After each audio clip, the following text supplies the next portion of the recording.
বানায় দেন, এই সন্তানগুলোকে তুমি কবুল করো।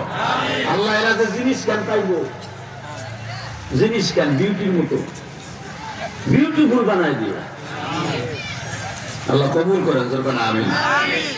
সোল্লা দারুন নাজাত মহিলা বালিকা মাদ্রাসা কর্তৃক আয়োজিত নবাবগঞ্জের ঐতিহ্যবাহী ঢাকার 1 আসন না 2 আসন, ঢাকার ঐতিহ্যবাহী 1 আসন নবাবগঞ্জ বিএনপি ক্যান্ডিডেটও ভাগাভাগি হয়ে গেছে নমিনেশন।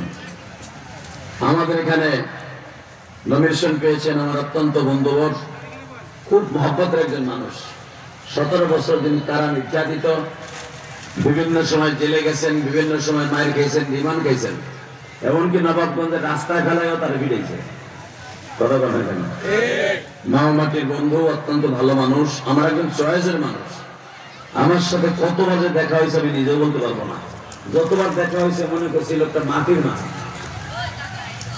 খন্দকার আবু আশফাক বারাকাল্লাহু হায়াতি, যখন আমিন। আজকে মাহফিলের সভাপতি,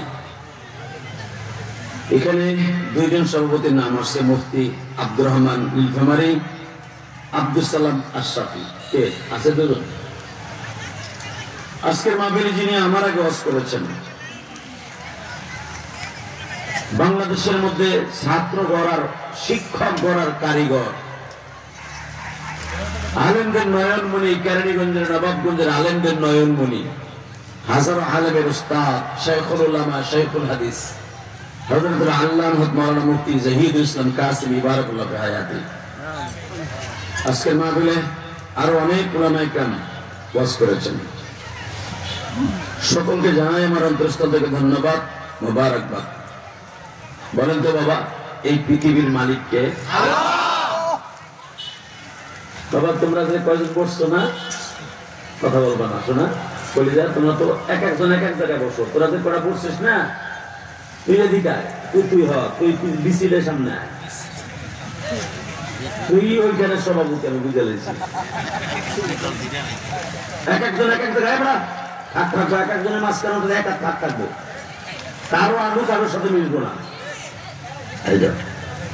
ইনশাল্লাহ বলেন, এরা আসলে একদিন দেখবেন আল্লাহ রলি হয়ে যাবে।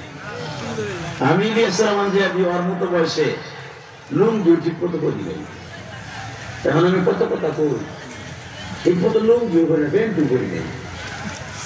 আপনি হাসতেছেন, আপনি ওর মতো বয়সে লুঙ্গি খুলে লাভ দিয়ে খালের মধ্যে গোসল করছেন, কথা বল না কেন? আপনার চাষিরা জোর করে প্যান করে গোসল করে দেন নাই। আল্লাহর শুকর, এই সময় ওরা ওয়াজের মাঠে আসে। এদেরকে রাগ করা যাবে না, এদেরকে বুঝে শুনে যতটুকু দিনের লাইনে আনা যায়। যেরকম আমিন, আরো জোরে।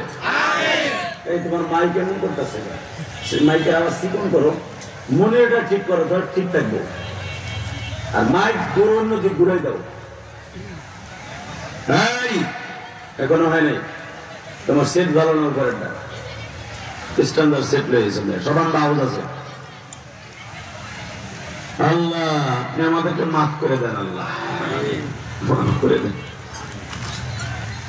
কেন যেন বারবার মনে হয় কবে যেন পৃথিবী ছেড়ে চলে যায়। কত বক্তা, আইনুদ্দিন আল আজাদ মাত্র 28 বছর বয়সে মারা গেল। আহমদ সাদি একসাথে কেরানীগঞ্জে আসলাম, অল্প বয়সে মারা গেল।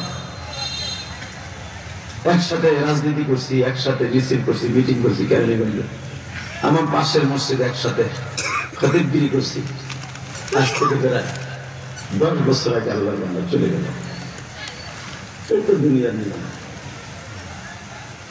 আজকে যাদেরকে ডাইনে বামে যে সমস্ত আল্লাহর ওলিদেরকে দেখতেছি, হয়তো আগামী বছর এখানে মাহফিল হবে, আমি আসবো না, আরেকজন আসবে। শোনা যাবে ইলিয়াস রহমান জিহাদি কবর। বাবা, কিন্তু কবরে যে যাবো, কি নিয়ে যাবো? কিচ্ছু নাই। কবরে যে যাবো, ওখানে তো আমার আত্মীয় স্বজন কেউ নাই, আমি একা।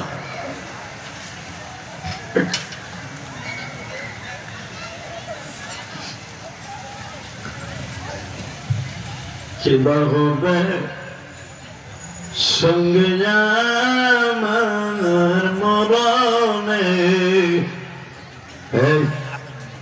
একটা কবিতার মাধ্যমে গাজালির কথাগুলি আপনাদের সামনে উপস্থাপন করব। আপনি চিৎকার মেরে আল্লাহ বলবেন, ঠিক আছে? আমি যখন বলবো কিবা হবে সঙ্গে আমার, আপনি বলবেন আল্লাহ, ঠিক আছে? কিবা হবে সঙ্গে আমার মরণে, কিবা হবে সঙ্গে আমার কবরে, কিবা হবে সঙ্গে আমার মিজানে, কিবা হবে সঙ্গে আমার পুলসুরাতে। আল্লাহ তুমি বন্ধু হইবা কবরে, ফানা হলে কেমনে থাকবো ওই ঘরে। মাওলাই গে যেই ঘরে